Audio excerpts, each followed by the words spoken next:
Chief justice نے remarks دیے کہ اگر پیشی پر 10,000 لوگ لائیں گے تو لا اینڈ آرڈر کی صورتحال تو پیدا ہوگی۔ سابق وزیر اعظم عمران خان نے اٹھ کر روستم پر کچھ کہنا چاہا تو چیف جسٹس عامر فاروق نے کہا کہ خان صاحب آپ جا کر کرسی پر بیٹھ جائیں۔ چیف جسٹس نے ایڈوکیٹ جنرل کو مخاطب کرتے ہوئے کہا کہ آپ سیکیورٹی فراہم نہیں کرتے تو پھر وہ کیا کریں؟ کیا پاکستان کے کسی شہری سے متعلق انتظامیہ ایسا کوئی بیان دے سکتی ہے؟ اور چیئرمین تحریک انصاف عمران خان نے کہا ہے کہ ملک میں رول آف لا ختم ہو چکا ہے، سیاستدانوں کے لیے بات چیت کے دروازے ہمیشہ کھلے ہوتے ہیں۔ عمران خان نے اسلام آباد ہائی کورٹ میں صحافیوں سے غیر رسمی گفتگو کرتے ہوئے کہا کہ نواز شریف انتظار میں ہیں مجھے نہ اہل کیا جائے یا قتل کر دیا جائے۔ صحافی نے سوال کیا رانا ثنا نے کہا ہے کہ یہ رہیں گے یا ہم رہیں گے؟ عمران خان نے جواب دیا خواہش یہی ہے دونوں رہیں، لیکن اگر وہ کہہ رہے ہیں تو میں کہوں گا وہ نہیں رہیں گے۔ ان کا کہنا تھا کہ سیاستدانوں کے لیے مذاکرات کے دروازے ہمیشہ کھلے ہوتے ہیں، جو امپائرز کو ساتھ ملا کر کھیلتے رہے انہیں کیا معلوم لیول پلینگ فیلڈ کیا ہوتی ہے۔ چیئرمین تحریک انصاف عمران خان نے وزیر داخلہ رانا ثناء اللہ کے بیان سے متعلق اسلام آباد ہائی کورٹ میں درخواست دائر کر دی۔ وفاق آئی جی اسلام آباد کو فریق بنایا گیا ہے۔ عمران خان نے درخواست میں موقف اپنایا ہے کہ رانا ثناء اللہ نے ایک انٹرویو میں ڈائریکٹ دھمکیاں دی ہیں، فریقین کو میری گرفتاری کر کے منصوبے پر عمل درآمد سے روکا جائے۔ درخواست میں وزارت داخلہ، ایس ایس پی آپریشن اسلام آباد، چیف کمشنر ڈی سی کو بھی فریق بنایا گیا ہے۔ وزیر داخلہ نے انٹرویو میں کھلی وارننگ دیتے ہوئے کہا تھا کہ اب عمران خان یا ہم میں سے کوئی ایک بچے گا۔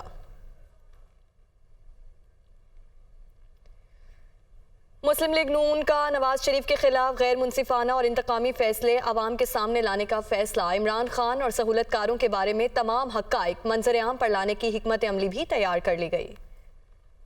مسلم لیگ نون کی چیف آرگنائزر مریم نواز کی زیر صدارت پارٹی ترجمانوں کا اجلاس۔ نواز شریف کے خلاف غیر منصفانہ انتقامی فیصلے اور گواہیاں عوام کے سامنے لانے کا فیصلہ، عمران خان اور سہولت کاروں کے بارے میں تمام حقائق منظر عام پر لانے کی حکمت عملی بھی تیار کر لی گئی۔ اجلاس میں اتفاق کیا گیا کہ عمران خان کی کرپشن، بدعنوانیوں اور لوٹ مار کے حقائق سامنے لائے جائیں، کسی رعایت کے بغیر سچ قوم کو بتایا جائے۔ مریم نواز نے جسٹس منصور علی شاہ اور جسٹس مندوخیل کے فیصلے کو پارٹی بیانیے کی جیت قرار دے دیا۔ اجلاس سے خطاب میں مریم نواز نے کہا کہ عمران خان پاکستان کا ماضی بن چکے ہیں۔ عمران خان اپنے کرپشن مقدمات سے عوام کی توجہ ہٹانا چاہتے ہیں۔ نواز شریف کے مقدمے میں آئین اور قانون کی پامالی کو بے نقاب کیا جائے گا۔ اگر انصاف ہے تو نواز شریف کے ساتھ زیادتی کی جتنی شہادتیں آ رہی ہیں ابھی تک ترازو کے پلڑے برابر ہو جانے چاہیے تھے۔ مریم نواز نے مزید کہا کہ گزشتہ 4 سال میں معیشت تباہ اور عوام غریب ہوئے۔ 10 نمبریوں کا صرف ایک نکاتی ایجنڈا ہے کہ لوٹ مار کریں۔ 4 سال میں 1 کروڑ نوکریوں میں سے 1 نوکری اور 50 لاکھ گھروں میں سے 1 گھر عوام کو نہیں دیا۔ 90 دن میں کرپشن ختم کرنے کی بجائے پاکستان میں کرپشن 14 درجے مزید بڑھ گئی تھی۔ اجلاس میں مسلم لیگ نون کے موقف اور اس کے بیانیے کا جائزہ لیا گیا۔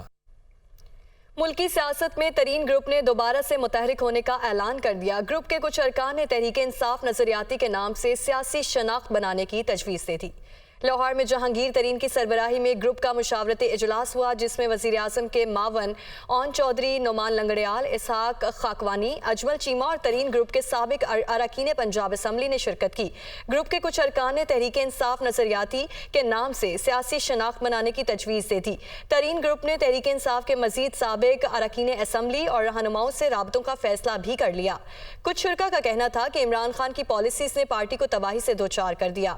پارٹی کی بڑی تعداد میں رہنما عمران خان کی سیاست سے علیحدگی اختیار کرنا چاہتے ہیں۔ وزیر اعظم شہباز شریف نے راولپنڈی کے آٹا فراہمی سینٹر کا دورہ کیا۔ انہوں نے عوام کے مسائل سنے اور فوری حل کی یقین دہانی کرائی۔ وزیر اعظم نے کہا کہ پنجاب کے 10 کروڑ لوگ اس فری آٹے سے مستفید ہو رہے ہیں جو بے نظیر انکم سپورٹ پروگرام میں رجسٹرڈ نہیں، ان کے لیے الگ کاؤنٹر بنائے جائیں گے۔ تقریباً پنجاب میں 10 کروڑ جو لوگ ہیں، مائیں بہنیں بزرگ نوجوان، وہ اس پروگرام سے، اس فری آٹا سے مستفید ہو رہے ہیں۔ جو لوگ یہاں پر آ رہے ہیں اور ان کو کہا جا رہا ہے کہ آپ کا نام نہیں ہے یا آپ کا اندراج نہیں ہے، ان کے لیے اب وہاں پر علیحدہ کاؤنٹرز کھولے جائیں گے، ان کا وہیں اندراج ہوگا۔ پاکستان کی تاریخ میں ایک پہلا موقع ہے کہ اس طرح کا منصوبہ اس کو لانچ کیا گیا کہ فری آٹا۔ ماضی میں ہم یعنی سبسڈائز آٹا ہر دکان پہ دیتے تھے، لیکن اس دفعہ یہ طے ہوا کہ فری آٹا دیا جائے. اس وقت جو ملک میں بدترین خرابی ہے اور جو تقسیم کر دی گئی ہے ایک بہت خطرے کی گھنٹی ہے. اللہ تعالی ہم سب کو ہدایت دے. حالات کی سنگینی ایسی ہے کہ ہمارا جو معاشی جو چیلنج ہے وہ بھی تاریخ میں ایک بہت بڑا معاشی چیلنج ہے. پشاور میں مفت تقسیم کے لیے آنے والا آٹا ٹرک شہریوں نے لوٹ لیا. پشاور کے رنگ روڈ پر شہریوں نے مفت آٹے کے ٹرک کو راستے میں ہی روک کر اس پر دھاوا بول دیا. شہری ٹرک پر چڑھ گئے اور جس کے باوجود ہاتھ لگا لیا گیا. شہری تھیلے نیچے بھی پھینکتے رہے. پولیس اور انتظامیہ خاموش تماشائی بنی رہی. مفت آٹے کے حصول کے لیے شہر کے مختلف علاقوں میں روڈز بھی بند کر دیے گئے اور شہری سراپا احتجاج بن گئے.